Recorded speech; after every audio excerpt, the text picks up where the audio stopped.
ప్రభువును రక్షకుడైనట్టి యేసయ్య పరిశుద్ధమైన నామానికి మహిమ కలుగునుగాక. Praise the lord. ప్రభునందు మీకందరికీ కూడా దేవుని పేరట వందనాలు తెలియజేస్తూ ఉంటున్నాను. ఈ రాత్రి ప్రభు నీతో నాతో మాట్లాడాలన్న ఆలోచనతో ఈ విధముగా దేవుడు మనకిచ్చిన పరిచర్యలో ప్రారంభ దిశగా వెళ్ళేటటువంటి విధానాన్ని జ్ఞాపకం చేసుకోవాలని చెప్తున్నాడు. ఈరోజు మనతో దేవుడు ఏం మాట్లాడని అన్నాడంటే, యెహోషువ గ్రంథము 2వ అధ్యాయము మరి 2వ అధ్యాయము మొదటి నుంచి కొన్ని వచనాలు అక్కడ నా దృష్టికి తేపడినటువంటి మాటలు ఏంటంటే,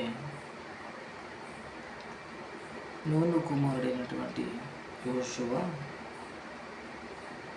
ఇద్దరు మనుషులను పంపిస్తూ ఇదిగో ఒక ప్రాంతానికి పంపిస్తున్నాడు. ఆ ప్రాంతంలో వేగి చూడడానికి వెళ్ళారు. వేగి చూడడానికి వెళ్తే అక్కడ ఆ ప్రాంతము ఏమైందంటే ఎరికో.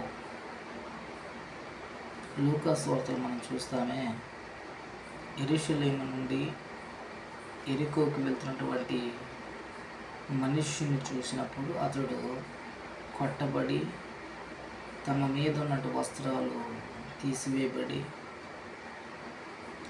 ఆయన కొర ప్రాణంతో పడవేసి వెళ్తారు కదా.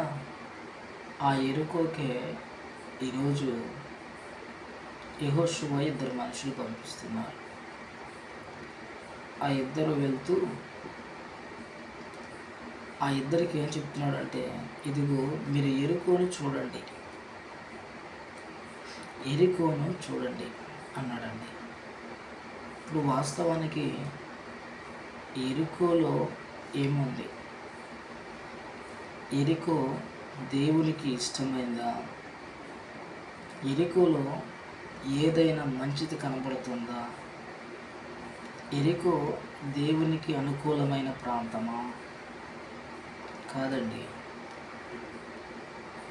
మరి ఎందుకు ఈరోజు ఈ మాట వచ్చిందంటే, ఎరికోలో దేవుడు ఒక కుటుంబాన్ని రక్షించడానికి ఆ గ్రామం అంతటిలో నుండి ఒక కుటుంబాన్ని యేసయ్య రక్షించడానికి ఆయన పిలిచి ఉన్నాడు. ఎందుకు పిలిచాడు ఆయన అని అంటే, ఆడ చాలా స్పష్టంగా మనకి కనబడతా ఉంది. ఏమని కనబడుతుందో తెలుసా? ఎలా కనబడుతుందో తెలుసా? ఏ విధంగా చెప్పబడిందంటే, అక్కడ ఒక ప్రాణం, ఒక వ్యక్తి దేవుని యొక్క ప్రత్యక్షత కొరకు కనిపెట్టి ఉన్నారు. ఇప్పుడు దేవుడు ఎవరిని చూశాడు? ఎందుకు యెహోషువను ప్రేరేపించి యెహోషువ ద్వారా కాలేబు ఫీనెహాసులను పంపించి మరి ఆ యెరికోను చూడడానికి పంపించాడంటే, యెరికోను కాదు, యెరికోలో ఉన్నటువంటి రాహాబు అనడనే విషయాన్ని దేవుడు చూశాడు. ఏమంటే, దేవుని బిడ్డలారా, ఈరోజు నీ పరిస్థితిని దేవుడు చూడలేదనుకుంటున్నావా? దేవుని కనులకు మరుగైంది ఏది లేదనుకుంటున్నావా? నా దేవుడు నా స్థితిని ఎందుకు చూడడం లేదని బాధపడుతున్నావా? నిన్ను చూచే దేవుడు ఈరోజు నీతో మాట్లాడుతున్నాడు. నిన్ను చూసే దేవుడు నీతో మాట్లాడుతున్నాడు. రాహాబు అనబడిన వేశ్య ఎరికో ప్రాంతంలో తన మాటను గూర్చి విన్నటువంటి సందర్భాన్ని విని విశ్వాసం ఉంది ఎదురు చూస్తున్నటువంటి వేళలో దేవుడు యెహోషువ ద్వారా వీరిని ఆ కుటుంబాన్ని దగ్గరికి పంపించాడు. ఈరోజు నీ పరిస్థితిని దేవుడు చూడలేదనుకుంటున్నావు బిడ్డ. నిన్ను చూస్తున్నాడు ఆయన. నిన్ను చూసే దేవుడు ఉన్నాడు. ఈరోజు నిన్ను చూస్తున్నాడు. ఇదిగో నిన్నే దేవుడు చూస్తున్నాడు. నీ పరిస్థితులు దేవుడు చూస్తున్నాడు. ఎందుకు నా బ్రతికి ఇలా అయిపోతుంది, నా ప్రయత్నాలన్నీ విఫలమైపోతున్నాయి, నా జీవితంలో ఎందుకు అనుకునే విధంగా జరగలేనటువంటి పరిస్థితులు పడిపోతున్నానని నిరాశపడుతున్నావా? రాహాబు వలె విశ్వాసం ఉంచు. రాహాబు వలె ఎదురు చూడు. రాహాబు వలె కనిపెట్టుండు. ఒకరోజు దేవుని దూతలు నీ దగ్గరికి రాబోతున్నారు. ఒక సమయాన దేవుని దూత నీ సమీపంలోకి రాబోతుంది. ఫినెహాసు కాలేబుల వలె దేవుని సైన్యం నీ దగ్గరకు రాబోతున్నారు. నీ ప్రశ్నకు దేవుడు సమాధానం ఇవ్వబోతున్నాడు. నీ కన్నీరు నాట్యంగా మార్చబడే దినం రాబోతూ ఉంది. ప్రభు తన ఆత్మచేత నీతోనే మాట్లాడుతున్నాడు.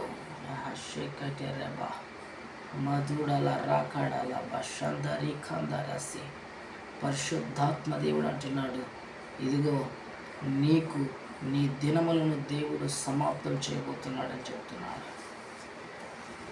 ప్రేమైనటువంటి బిడ్డ, ఈ రాత్రి బాధపడుతున్నావే, వేదన పడుతున్నావు, దుఃఖపడుతున్నావేమో, నిన్ను చూచే దేవుడు ఉన్నాడు. ఎక్కడో మారుమూల ప్రాంతం పాపిష్టమైన జనములు పడిపోయినటువంటి రాహాబును చూసిన దేవుడు నీ జీవితాన్ని చూడలేదా? నిన్ను వదిలిపెట్టేస్తాడా? నిన్ను వదిలిపెట్టని దేవుడు ఆయన. నీ కొరకు తన ప్రాణం పెట్టిన దేవుడు ఆయన. తన స్వరక్తం చేత నిన్ను కొనుక్కున్నాడు. తన ప్రాణం నుంచి నిన్ను రక్షించుకున్నాడు. ఈరోజు అటువంటి దేవుని సన్నిధిలో ఉన్న నిన్ను అనాథలుగా వదిలిపెడతాడా అని దేవుడు? వదిలిపెట్టడు కదా. ప్రభు తన ఆత్మతో నీతో మాట్లాడుతున్నాడు. నువ్వు ఈ స్థితిలో ఎక్కడ ఉన్నా, ఏం చేస్తున్నా, ఏ పనిలో నువ్వు వేదన పడుతూ దుఃఖపడుతూ ఆలోచించిస్తున్నావు, ఈ రాత్రి నా దేవుడు నీతో మాట్లాడుతున్నాడు. నిన్ను దేవుడు చూస్తున్నాడు. నీ పరిస్థితులు దేవుడు చూస్తున్నాడు. నీ బ్రతుకును దేవుడు మార్చాలనుకుంటున్నాడు. ఆయనకి ఇష్టముగా నువ్వు ఎదురు చూచే వ్యక్తివైతే ఖచ్చితంగా తాను చేసిన ప్రతి వాగ్దానం నీ జీవితంలో నెరవేరక మానదు. రాహాబు ఆశీర్వదించబడింది, శాపాన్ని తప్పించుకుంది. పాపిష్టి జనమైన మనుషుల మధ్య పాపములు ఒప్పుకొని బయటపడిపోయి నీతిమంతురాలుగా యేసు ప్రభు యొక్క తల్లుల జాబితాలో చేర్చబడింది. ఈరోజు నువ్వు అట్లా చేర్చబడాలి. నీ పేరు, నా పేరు జీవగ్రంథంలో లెక్కించబడాలంటే దేవుని ఆత్మ నీతో నాతో పనిచేయాలి. Thank you father. ఈ రాత్రి దేవుడు నిన్ను నన్ను హెచ్చరిస్తూ మాట్లాడుతున్నాడు. నిన్ను చూస్తున్న దేవుడు ఉన్నాడు.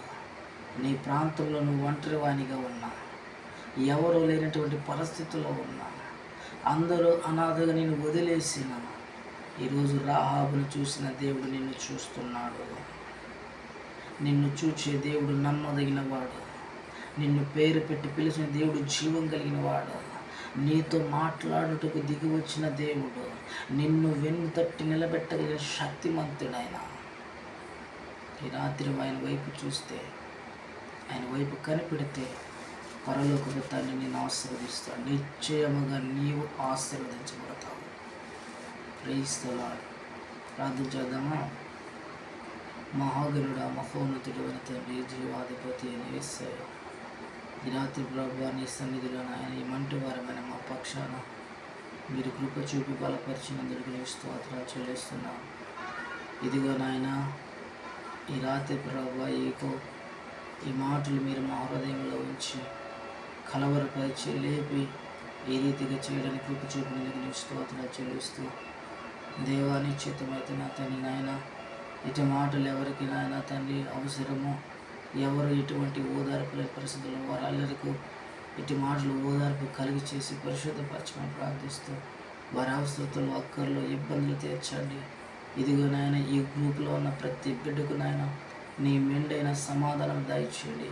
వెళ్తున్న మార్గాల్లో, తిరుగుతున్న స్థలాల్లో, చేస్తున్న చేతి పనుల్లో దేవ మీ సన్నిధి వారికి తోడుగా ఉంచి నీ దేవదూత రెక్కల కింద భద్రపరిచి తండ్రి వారికి ఉన్న ప్రతి అవసరతలు, ఇబ్బందులు, ఆటంకాలు, ఆయన అవమానము, దుఃఖము, వేదన, మనోవేదన సమస్తాన్ని తీసివేసి నిత్యానందమైన నీ కృపచేత నింపి పరిశుద్ధపరచమని కోరుకుంటూ మహిమ, ఘనత, ప్రభావములు అయ్యా మీరు మాత్రమే పొందుకోమని యేసు పరిశుద్ధమైనటువంటి నామం ద్వారా ప్రార్థిస్తున్న పరలోకపు తండ్రి.